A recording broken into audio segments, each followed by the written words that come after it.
morning, everyone. My name is Philip Lawrence A. Soreño. I am going to report the fourth topic, which is the challenges of pluralism and fundamentalism. Pluralism and fundamental represents contrasting approaches to social and religious dynamics. Pluralism, embracing diversity, encourages coexistence of various beliefs and values. However, challenges arise when differing perspectives clash, potentially leading to intentions or misunderstanding. So, pluralism is a condition or system in which two or more states groups principal source of authority. So, pluralism is it's a kind of people na taas of kanang standard or taas of position or for example kanang sa company sa mga mga agency may inana. So sila mausay sila may mo motivate sa ato mausay mas kanang sa mga advertisement may ana. So fundamentalism is a form of religion, especially Islam or Protestant Christianity, that upholds belief in strict literal interpretation of scripture. So klase-klase mga tao diri sa kalibutan, kabulutaan na like ato makita dagan mga mga religion, for example born again, Catholic, INC, Iglesia ni Cristo. So lain-lain sila og belief, like totoo sila og mga totoo sa statue, bawal sila og mga pagkaon ing ana ing ani. So muna siya lain-lain ta og mga perspective or mga way. So next is, on other hand, fundamentalism marked by strict adherence to core belief can foster a sense of identity and continuity. Nevertheless, it often struggles with accommodating diversity and may contribute in tolerance or conflict. So, di na ito blame if lahi is like tinuan or if na may misunderstanding or conflict kasi yun din na dili malikayan jud kay sa reality namo gani ni. So lain-lain siya og flow, lain-lain sila pamaagi. So ingana balancing pluralism and addressing fundamentalism integrity requires open dialogue, mutual respect, and commitment to finding common ground. It's essential to navigate these challenges to cultivate a more inclusive and harmonious society. So, like I said ganina, lahi-lahi og pamaagi ang tao. So, lahi-lahi attitude, character, mga way usaw nila pag lambo ning kalibutan. So, dili nato mapunggan na inana ilang paglantaw. So, lain-lain sila. So, yung maayong buhatan is respect na every religion or something na dili sila ma-offend. So to prevent conflict or mga misunderstanding. So, mo na siya. So, hello you guys, my name is Angelo B. Battle and I'll be going to discuss to you about globalizations and pluralisms. So, when we say globalizations and pluralisms, it are two intertwined phenomena that shape our modern world. Globalizations refers to the increasing interconnectedness and integration of economies, cultures, and societies across national boundaries. Pluralism, on the other hand, emphasizes the recognition and acceptance of diversity, promoting the coexistence of different beliefs, values, and cultures within a society. This report aims to explore the interconnections between globalizations and pluralisms, as well as the challenges they presented. Interconnection between globalizations and pluralisms. First is cultural exchange. Globalization facilitates the exchange of ideas, values, and cultural practices, contributing to cultural diversity and enriching pluralistic societies. It allows for the sharing of knowledge, traditions, and experiences, fostering cross-cultural understanding and appreciation. Second is economic interdependence. Globalization has led to increased economic interdependence among nations. This interconnectedness has created opportunities for trade, investment, and collaborations, promoting economic pluralisms and the integration of diverse economics. Third is migration and diversity.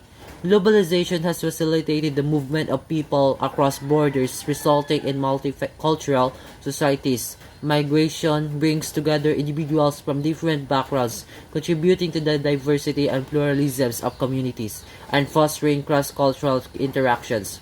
So, what are the challenges of globalizations and pluralisms? First, in inequality. Globalization has exacerbated economic inequalities both within and between countries. The concentration of wealth and resources in the hands of a few can undermine the principles of pluralisms, as marginalized groups may face barriers to accessing opportunities and resources. Second is identity and cultural erosion. Globalization's influence can lead to the erosions of local cultures and traditions as dominant cultural values and practices become more prevalent.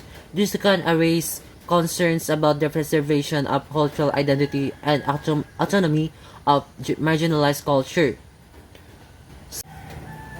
In conclusion, globalization and pluralisms are intertwined forces that shape our world. While globalization can facilitate cultural exchange, economic interdependence, and diversity, it also presents challenges such as inequality, cultural erosions, power imbalances, and the need for social cohesion. Achieving a harmonious balance between globalization and pluralism requires addressing these challenges through inclusive policies, equitable economic practices, cultural preservation, and fostering dialogue, and understanding by embracing the opportunities and addressing the challenges. Societies can strive towards a more inclusive, diverse, and equitable world. Good day everyone, my name is Carmi Pearl Katakutan and I am tasked to discuss about the challenges of pluralism and fundamentalism. But before we delve into its challenges, let us define first these two things. Pluralism is a philosophical and social framework that acknowledges and values diversity in beliefs, cultures, and perspectives. It advocates for the coexistence of different groups, ideologies, and identities, promoting the idea of inclusivity amidst diversity. In a pluralistic society, individuals with different views, beliefs, and practices are highly encouraged to actively participate in any activities to express their unique identities and beliefs, and to foster mutual respect and understanding. They recognize collaboration despite differences in viewpoints, whether it may be in cultural, religious, or in political contexts. The goal of pluralism is to create a harmonious environment where diversity is not merely tolerated but embraced as an asset that enhances the collective experience. On the other hand, fundamentalism sticks to one beliefs only. They adhere to one beliefs, usually within a religious, political, or ideological context. They tend to resist diversity and promote exclusivity, rejecting alternative perspective and fostering a sense of superiority and righteousness. According to God Questions, the purpose of fundamentalism is to focus on one beliefs only. They might not be accepting any different ideas and ways of living from other individuals who have different ideas, beliefs, or understanding. Fundamentalism can contribute to social tension and conflicts, particularly when it clashes with pluralistic values that collaborate diversity and open dialogue.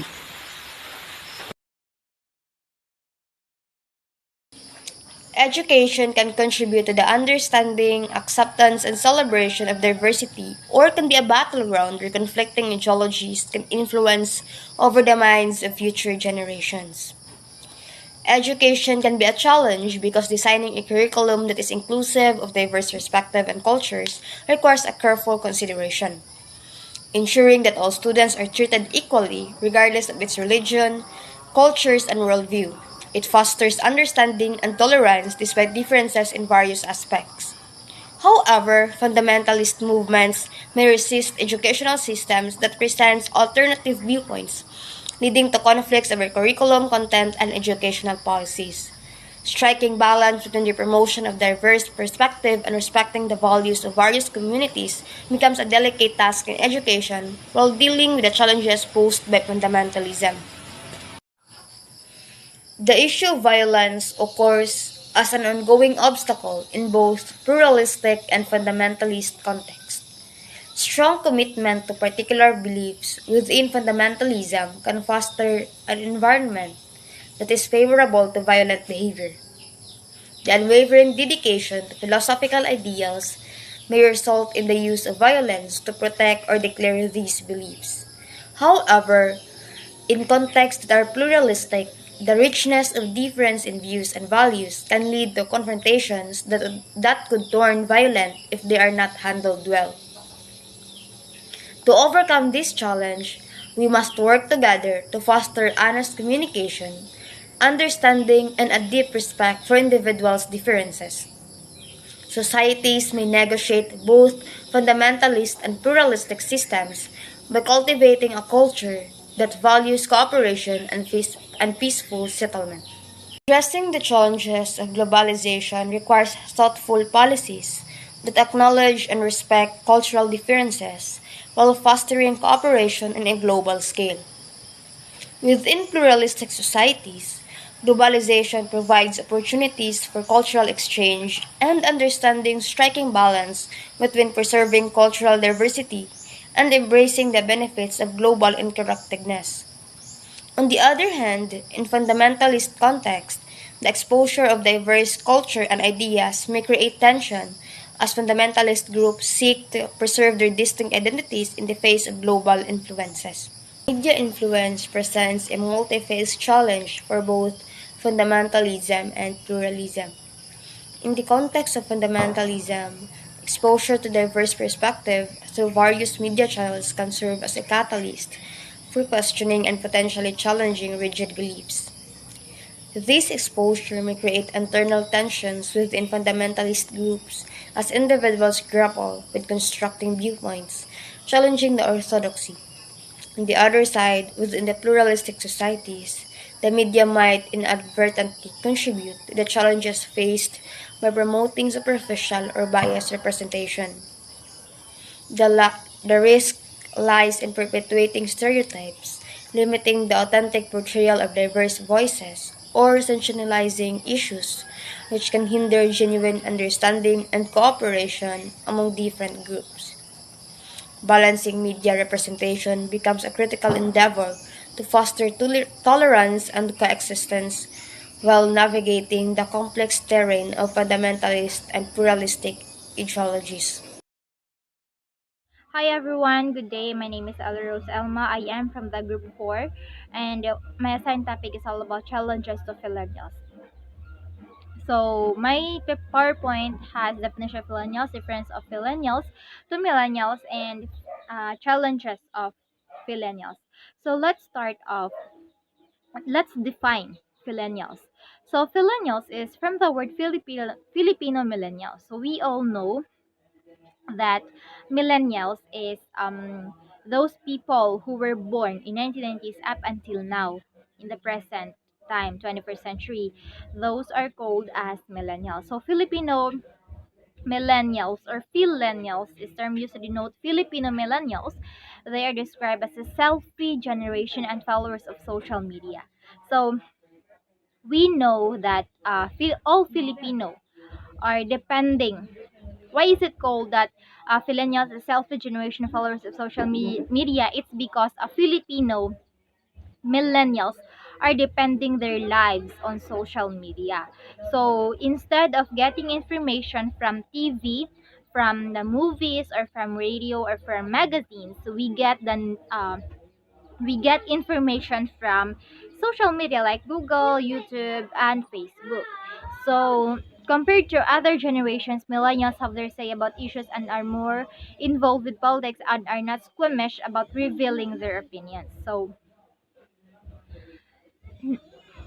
millennials is group of first global centric generation having come of age during the rapid growth of the internet increase in global terrorism. So, as it says here that with significant science in technology and an increase in educational programming during the 1990s, the millennials are also the most educated generation of workers today. So, millennials, I can say that millennials are really the most educated generation of workers today because um, in the 1970s or before, there were no invention of new technology. Only right now, only the millennials have experienced the new significant uses of technology. So we are lucky than the people who were born before. So, and of course, uh, millennials have more knowledge than the people before because we right now we have a social media platform, we have a new invention of technology which we are using it every day to make our work or job more easier. So let's move on to the difference of millennials to millennials. So millennials is millennials have the closeness to family than the millennials of other country. Yes, because in other country, the teenager, the millennials there are not that close to their family. We Filipinos have the tradition, or it's not the tradition or culture, but we love to bond with our family because we Filipinos are sharing our problems, or we teenagers are sharing our problems in our family. But the other millennials from the outside the country, they are not. And activeness on social media, yes, Filipino are active on social media platforms. Because they are depending their lives on social media and perception and social responsibilities. And yeah, in using social media, of course, we have the views that we have the social responsibilities. It's because there is this saying that think before you click. So these differences stem from the fact that the unique history and economic, political, and social conditions in the Philippines shaped the millennials. So next of moral challenge of Filipino millennials. So Filipino millennials is a moral crisis that is a problem of many generations. Impressions on television have eroded the moral of its own nation. Soap operas with indecent scenes are shown a lot. Shows with romantic nuances have become idols. News about other fraudulent acts has become daily food.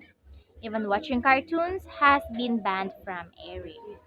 So, uh, the challenge of Filipino millennials is the social media platform. Why? Because as you can read, soap operas with indecent, not decent scenes are shown a lot. Not only in soap operas, but in the movies or in the drama or in the series, a lot of romantic scenes are being shown. So that is why many Filipinos or many teenagers got pregnant because uh, they are they are prone to this kind of movie. So, and news about fraudulent acts has become daily food. Even watching cartoons has been banned from airing. And the next is Filipinos are open-minded and accepting. Yes, we Filipinos are open-minded and we accept different races. Thinking out of the box. Of course, we Filipinos um, we want to go out, to get out from our comfort zone and multi-view. We have so much view in different side. Takes on the internet to express their sentiments. Yes, Filipino loves to post their personal matter on internet rather than sharing on their friends. We tend to post our problems on social media. And we Filipinos loves freedom. Of course, we do love freedom because we are living in a democratic country. And then interested in cares about what is happening in their community. We Filipinos are uh, we are loving and caring, of course. We do care about what is happening in the community and cares about what is happening in their community has two sides. So negative and positive. Those negative is being marites or being chismosa, and the second one, the positive, is being knowledgeable, or we can share it to the other people that can help them also. And so let's move on to the challenges of millennials. So number one is same-sex marriage. Of course, Filipinos or Filipino millennials are uh, agreed with the same-sex marriage, and because um, many Filipino also Filipino millennials that um, are open-minded, or they are have the heart to be in love with the same gender, or male to male or female to female, so or lesbian or gay. So we Filipinos accept that a same-sex marriage here. And then next one is the premarital sex. So baby boomers and millennials have engaged in premarital sex, but it's the millennials who are more accepting of it than baby boomers. So yeah, so from premarital sex has its is the challenges of Filipino millennials, because uh, here in Philippines a lot of teenagers got pregnant or early pregnancy in Philippines because of this premarital sex. You can read in my PowerPoint here that there's a percentage and a year that uh, teenage pregnancy has aroused. So I think this premarital sex is also a challenge as we Filipino millennials. It's because of the social media, because many videos that are indecent are being posted in social media, and we Filipinos can watch it, or the teenager can really watch it, and watching it from in the age of 15 or below 18, there might be an arousal in their body, and that makes them to do the premarital sex. So I also have here the ways and coping ethical challenges. So repeat back and clarify, of course, in doing the things. We should clarify that thing or that doings if it is right, or if it has a good outcome, or it has a good effect in our life. Ask questions. Teenagers, we Filipino millennials, we can ask suggestions or advice to the people who are older than us. So we should not do the things first when not asking to the people who are older than us, who have more experiences than us, and focus on someone's best interest and suggest an alternative. So, and escalate. And the do's and don't when speaking up, question your assumptions, and gain perspective. Yes, we should gain perspective or views from others, or advice from others. We should not let our own advices, or let our own pride, because we Filipinos are like, we have pride that we don't want others help, that we don't want um yeah, and also have a conversation. And then a don't is a forge ahead without a plan and make accusations. So that's all my topic, and here's my references. You can get my references and read about the millennials ethical challenges and response. And that's all. Thank you. Hello everyone, this is Lady Zadel M. Enlakand, and I am continuing the topic about the challenges to millennials. So before I start, let me leave you this quote by Anthony de Saint-Exupéry. For this is but one problem, the problem of the human relations. We forget that there is no hope for joy except in human relations. Since you all know what is millennials from the previous reporter, in addition, there are four types challenges of millennials. Number one, generations. Number 2, ethical challenges. Number 3, Filipino millennials. And lastly, their moral dilemma. First, we need to discuss generations. There are 5 types of generations. First is traditionalists, which is born on 1925 to 1945. Second, the baby boomers, which is born on 1946 to 1964. Second is the Generation X, which is born on 1965 to 1980. Millennials, born on 1921 to 2000. And lastly, the Generation Z, which is born on 2001 to 2020. Upon the 5 generations, there are only 2 generations who are included to the millennials, which are Generation Y and Generation Z. The Generation Y is born between the early 1980s and the late 1990s, compressing the children of baby boomers and typically perceived as they increasingly familiar with digital and electronic technology, while the Generation Z are those who are born in 2001 to present.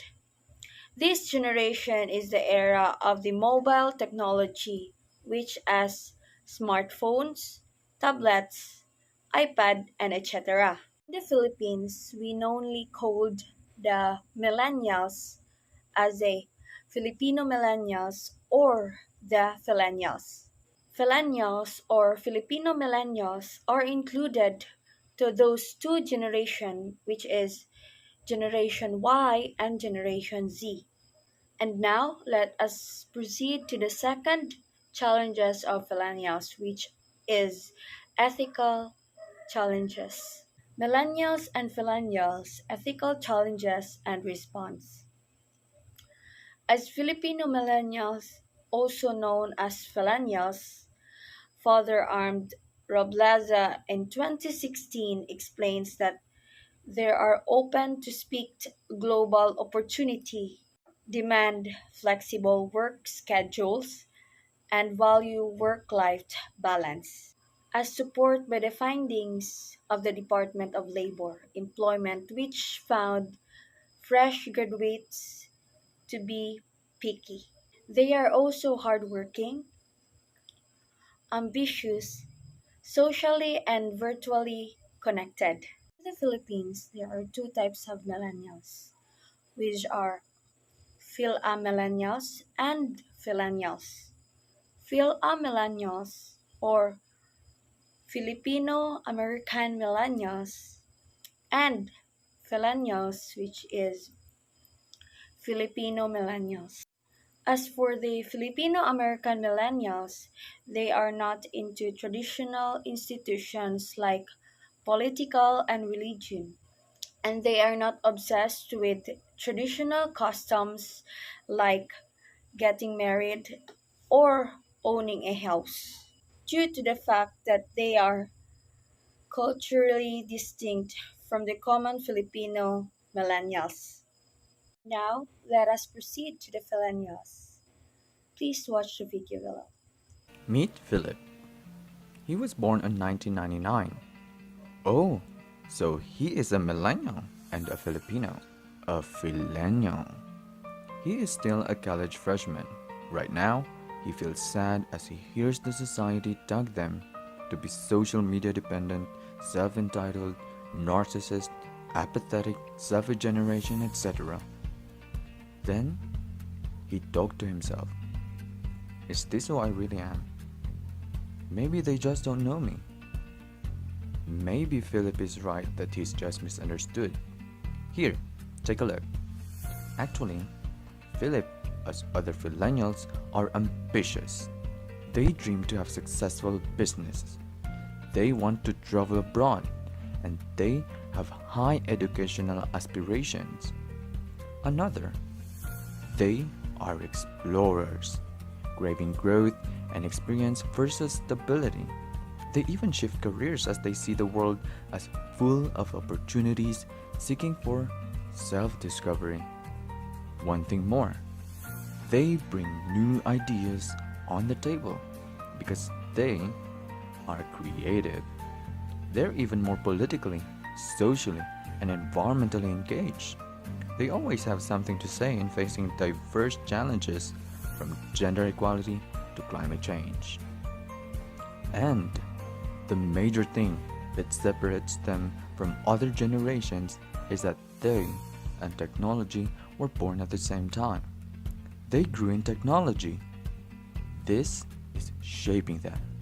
They are influencing each other through the internet, offering an open field of communication and exploration. You see, Philip and other millennials like him aren't bad at all. They are even whom companies want to hire. They are projected to bring change to the world. They are the game changers. So, right now, millennials like Philip is whom we are rooting. Now, we are on the last challenges of millennial, which is their moral dilemmas. Millennials are used to experience ethical and moral differences of varying cultural influence that they are exposed to online. Hence, this will make them tolerate unexpecting of people. If not cautious, this might also lead them to ethical and moral system due to the filtered online content presented to them. And that's all about the challenges of millennials. Thank you. So hello everyone. So today I am going to discuss about the religious response, the role of religion in ethics. First, I would like to introduce myself. I am Rika Bahes.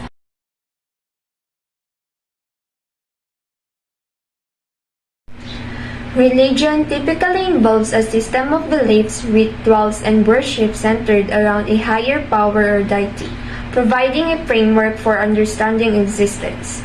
Ethics, on the other hand, is a philosophical study of moral values and principles that guide human behavior, often independent of religious context.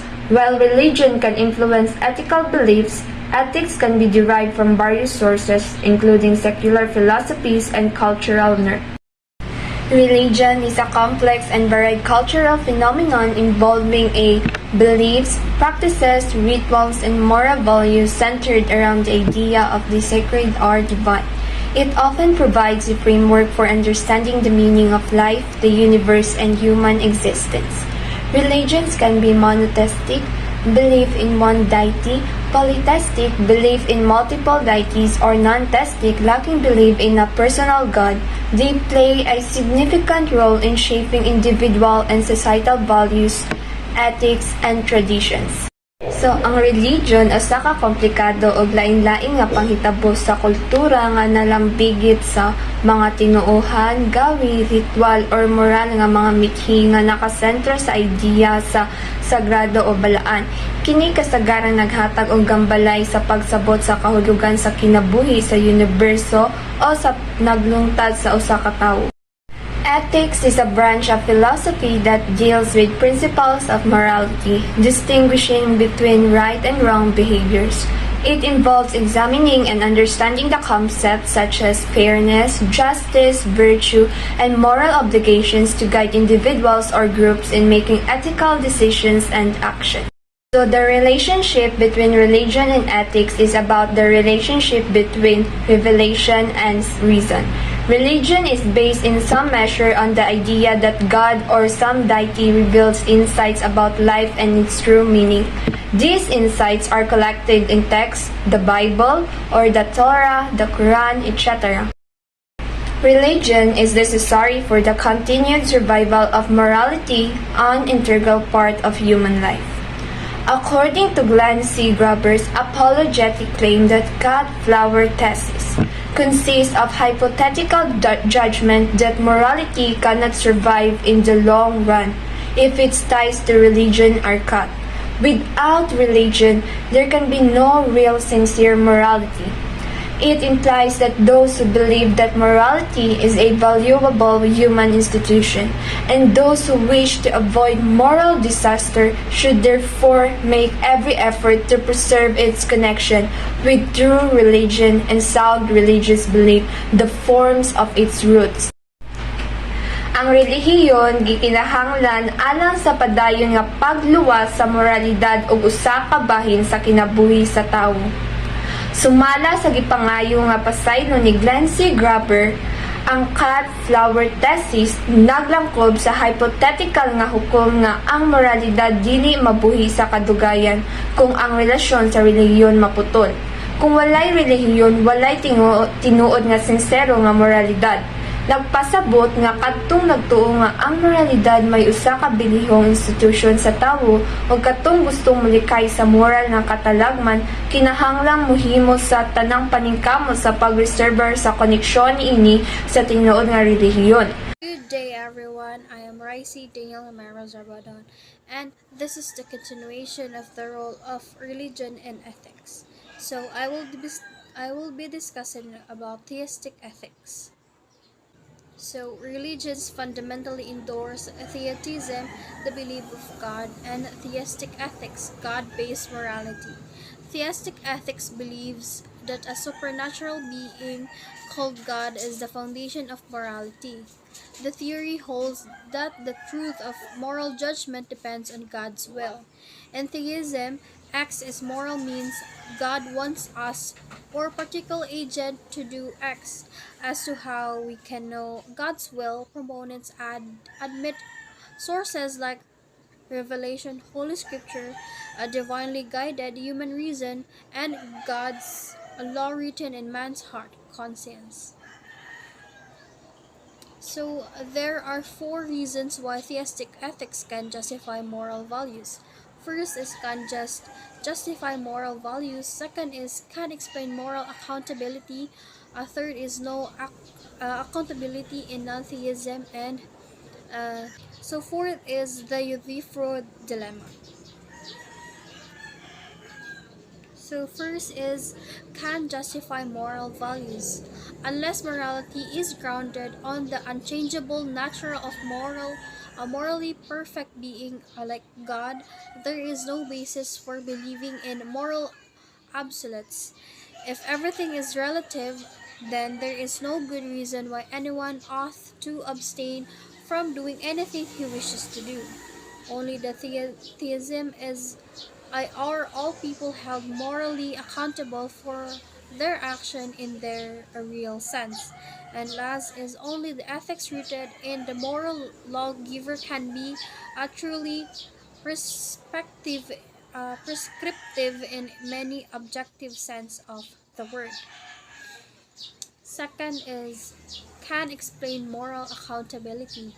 The ethical supernaturalism better as the ethical system in terms of explaining moral accountability, moral experience of being morally obligated, morally something above the beyond ordinary facts of man's behavior, alas as someone made the role so that moral role is just not a disembodied principle but a role of somebody. Third is no real accountability in non-theism. In naturalism or secularism, human life just finds it end in grave. Absent in non-theism is so-called afterlife. If there is no immortality, then all things are permitted. So the last is the Euthyphro dilemma. Most common attack against moral theism. Is a good thing good about God desires it, or does God desire it because it is really already good? So that is all for the role of religion in ethics. Good day everyone, I am Raisi Daniel Mara Shabadon, and I will discuss about ethics and religion. So what is the relationship between ethics and religion? So the relationship in ethics and religion varies across different belief systems. In many religions, ethical principles are intertwined with religious teachings and serve as a guide for moral conduct. So for example, first is Christianity. So in Christianity, ethical principles are often derived from biblical teachings such as the Ten Commandments, concepts like love, compassion, and justice play a central role in Christian ethics. So the relationship between Christianity and ethics is Christians believe that adherence to ethical principles outlined in the Bible is essential for righteous life. The teaching of Jesus Christ emphasizes moral behavior and a golden rule. So, second is Islam. Islamic ethics are based on Quran and Hadith, providing guidance on personal conduct, social justice, and compassion. Concepts like honesty, justice, and charity are integral to Islamic ethics. So the relationship between Islam and ethics is Muslims see adherence to ethical principle as way to fulfill religious obligation. The Sharia, or Islamic law, encompasses both religious and ethical guidelines. So, third is Hinduism. Hindu ethical principles are rooted in the concept of dharma or duty or righteousness, and karma, action and its consequences. Ahimsa, nonviolence, and compassion are central ethical values. So, the relationship between Hinduism and ethics is Hinduism intertwines ethics with spiritual growth. Following ethical guidelines is believed to contribute to good karma and spiritual progress. So, fourth is Buddhism. Buddhist ethics revolve around the Eightfold Path, emphasizing right understanding, intention, speech, action, livelihood, effort, mindfulness, and concentration. Compassion and non harm are fundamental principles. So, the relationship between Hinduism and ethics is Buddhism teaches that ethical conduct is essential for attaining enlightenment, and the connection between ethical living and spiritual progress is a key aspect of Buddhist philosophy. And last is Judaism. Jewish ethical principles are derived from Torah, including the Ten Commandments. Concepts like justice, compassion, and righteousness are emphasized. So, the relationship between Judaism and ethics is adherence to ethical principle is seen as covenant with God. Jewish law, Halalkha, encompasses both religion and ethical guidelines for daily life.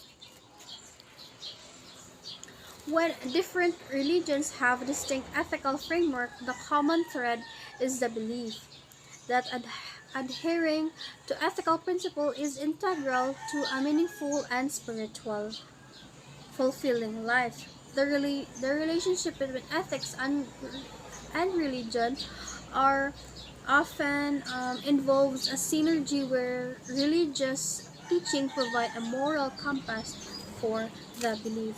So that would be all for our group. Thank you for watching.